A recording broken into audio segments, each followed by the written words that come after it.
Okay, I have a lot to unpack here, and I have a video here I really think you're going to enjoy. You're going to enjoy it, but it's going to make you mad at the same time because it's going to show or give you a pretty good outlook on how deep the corruption is in Washington, D.C., the judicial system, and everything going on, and how they all cooperate to go against Donald Trump and potentially anyone else that goes against this system that is so corrupt, it's broken and needs to be fixed. So I'm going to take you on a journey right now, and you're going to see, I'm going to put all different pieces together, but bear with me because I have to look at my notes. It's a little confusing, but I'm going to break it down the best I can, and it's really going to take you on the journey to see why what's going on with Donald Trump is going on, and it's pretty shocking. I'm going to start with this right here. On March 24th of 2022, Trump filed a massive lawsuit against Hillary Clinton, putting his theories of an unthinkable racketeering plot against him to test. Okay, so on March 24th, Trump files a lawsuit against Hillary Clinton and a bunch of people within the FBI and others that were involved in the plot to overthrow his presidency. And just to show you some of the people involved, are major players within the Justice Department right here. All right, Hillary Clinton, of course. You have Michael Sussman, who, if you recall, early in the year was on trial and was found not guilty of his trial, of course, because it was a DC jury. It was so tainted. There was people who actually knew him that were on that jury, which of course is illegal or should not be allowed on a jury. But that's a whole nother story. I don't want to get into that. But you have Debbie Wasserman Schultz, Christopher Steele, Jason Comey, formerly of the FBI, Peter Strzok, formerly of the FBI, Lisa Page, formerly of the FBI, Andrew McCabe, formerly of the FBI.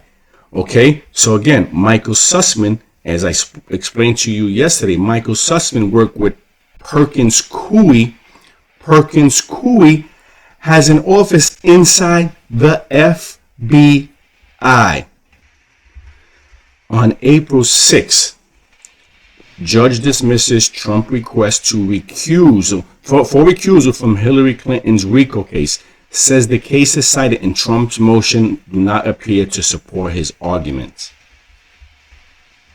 So President Trump was trying to get a judge to recuse himself or get him dismissed because he had connections to Hillary Clinton's lawsuit. But of course it was denied. But then this happens a short time later. This document came up. Order of recusal. Magistrate Judge Ryan M. McCabe recused himself, but the other judge stayed on. So there was two judges assigned to this case. One did recuse himself even after it was denied that he didn't have to. He decided he should.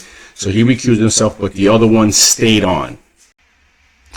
So what happens is a new judge has to be appointed, and who's the judge?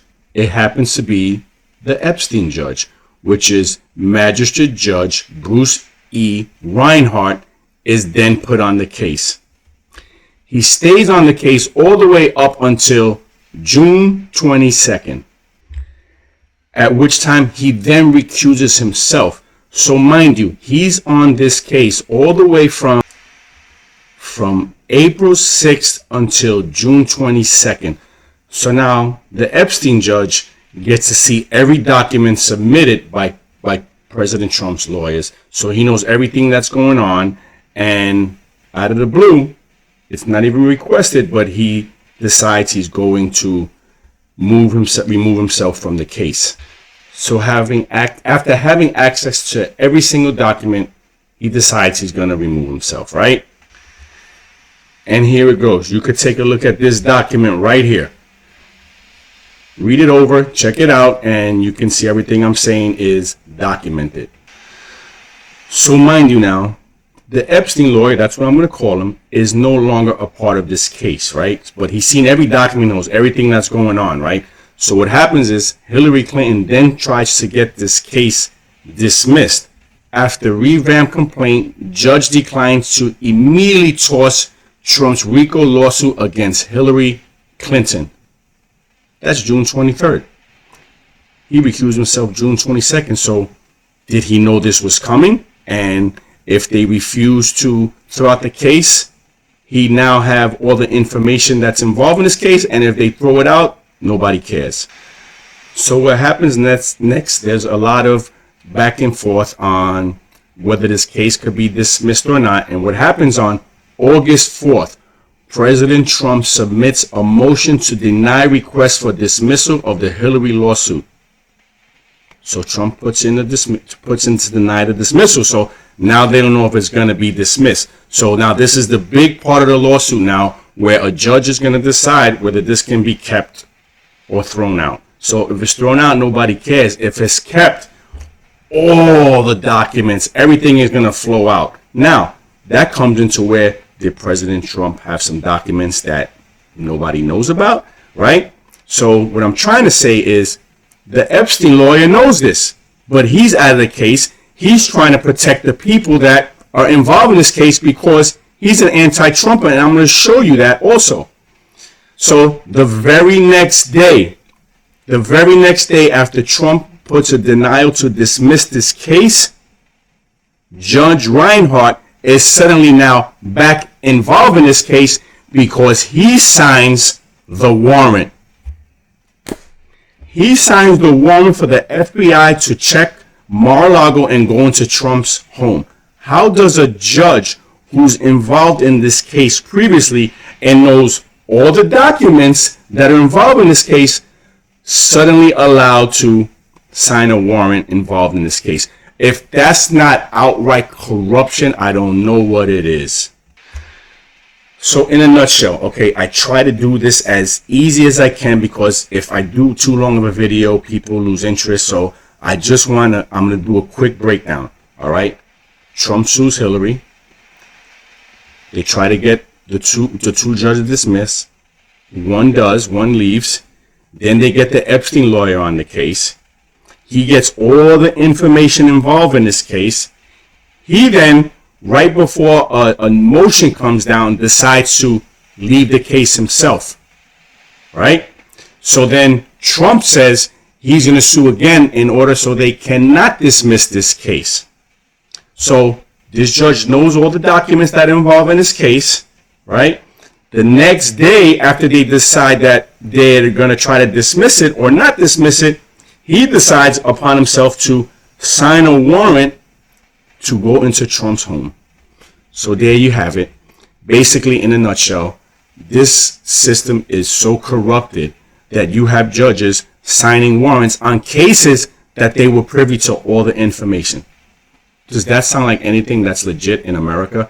I'm going to show you now an article about how this Judge Reinhardt also hates Trump.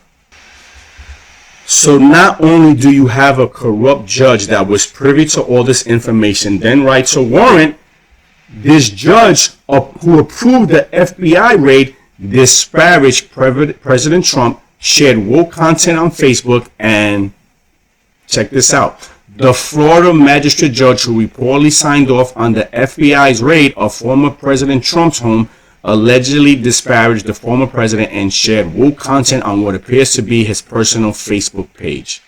Here is what he wrote on a Facebook post. I generally ignore the president-elect's tweets, but not on this one. John Lewis arguably has done more to make America great than any living citizen. Last August, I took my son to Edmund Peters' Bridge in Selma so he could understand the kind of courage and sacrifice required to live in a democratic society. John Lewis embodies that spirit, he added. Although I never met him, he is one of my heroes. He goes on to say, in 2017, Trump tweeted Congressman Lewis, and he talks about that, and then he goes on and says, thank you, Robert Wright, for saying what many of us feel. John Lewis is the conscience of America. Donald Trump, this is the judge now that wrote the warrant, doesn't have the moral stature to kiss John Lewis's feet, Reinhardt added.